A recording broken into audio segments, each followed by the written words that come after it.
Tutoring is a journey, and like most journeys, it helps to have a roadmap. Lesson plans are that roadmap because our approach is not one that's scripted. We know that each learner has their own needs, so it's up to each tutor to use their knowledge and skills to meet the needs of the learner with whom they're working. Read, Write, Serve provides a lesson planning tool to help make planning simple and effective. The Read, Write lesson plan is organized around the phases of the reading process before, during, and after reading and learning. As you can see, the Read, Write, Serve lesson plan is simple, but it does follow a structure. Let's take a closer look at each phase of planning, before, during, and after, and consider strategies for helping learners. Reading actually begins before we read the words on the page. Proficient readers look over a text before they read. They look at pictures, make predictions, and consider what they already know. Tutors can help struggling readers by having them pay attention to the text. Look over the book or text and get them to talk about what they already know about the text or topic. Talk about the pictures, identify a few key words, and make some predictions. Here are some strategies that tutors can use as they plan for the pre-reading and learning part of the lesson. Preview the book by doing a book walk or picture talk. Look at the cover of the book and the text and talk about it. Turn through the pages and talk about the book, and if there are pictures, use those to make predictions about the story. Ask questions like, what's happening here, and what do you think is going to happen next? Start a KWL chart to find out what a learner already knows and wants to know about a topic.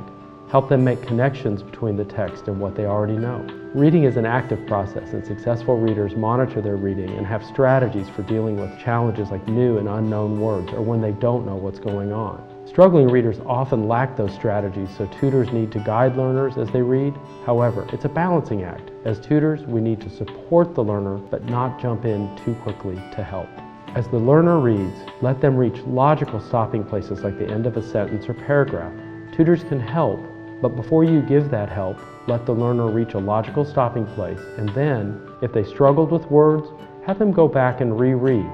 If the mistakes continue, ask the learner questions like, does that make sense? Or what can you do? Give the learner a chance to fix the mistakes and then help if they can't do it on their own. Here are some strategies tutors can use in the during reading phase of the lesson. Share the reading. Use a partner reading strategy like Say Something, in which the tutor reads a little and says something, and the learner reads a little and says something. You can make predictions, or comment on the text, or clarify something. For more struggling or emergent readers, you can use echo reading, in which the tutor reads a section of the text first, and then the learner rereads it. Reread for fluency.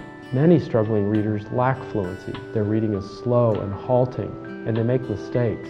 Rereading is the best way to build fluency. For students who need to work on fluency, have them reread sentences and paragraphs, and have them reread books as you work with them over time.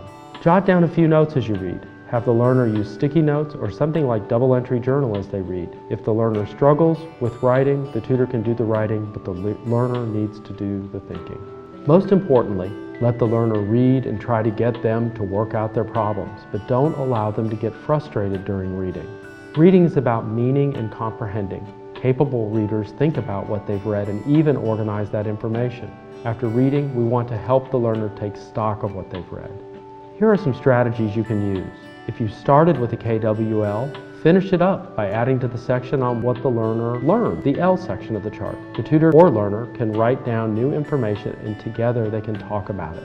Fill out a 3-2-1 chart and help the student with comprehension. Do a quick write or a journal entry. Writing's a great way to build comprehension and improve writing skills. Don't worry about grammar, just have the learner get his or her ideas on paper. Teach a mini lesson. Let's take a look at some mini lesson ideas.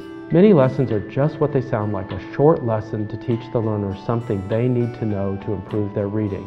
Tutors can come up with their own ideas for mini lessons by paying attention to the learner as he or she reads. For example, if the learner lacks fluency, then the tutor can provide some extra practice on rereading. If the learner struggles reading basic sight words like a, some, mother, many, or other common words, then the tutor can make flashcards or go with sight word bingo to practice these. If the tutor notices that the learner needs practice with word families or patterns of words, words that share common roots or have patterns like IGHT, ATE, AG, EAN, ILL, or ICK. The tutor can do a mini lesson on these. Mini lessons can also focus on teaching a few vocabulary words. It's important, though, to teach just a few words at a time and to teach high utility words, words the learner is likely to encounter again in reading. The Read, Write, Serve Tutor Handbook and the Read, Write, Serve Tutoring website, tutoring.uncc.edu, have more information about mini lesson ideas. You'll also find some sample lesson plans and strategies you can use throughout the lesson cycle. In part 2 of this video on planning, we'll take a look at some lesson planning examples.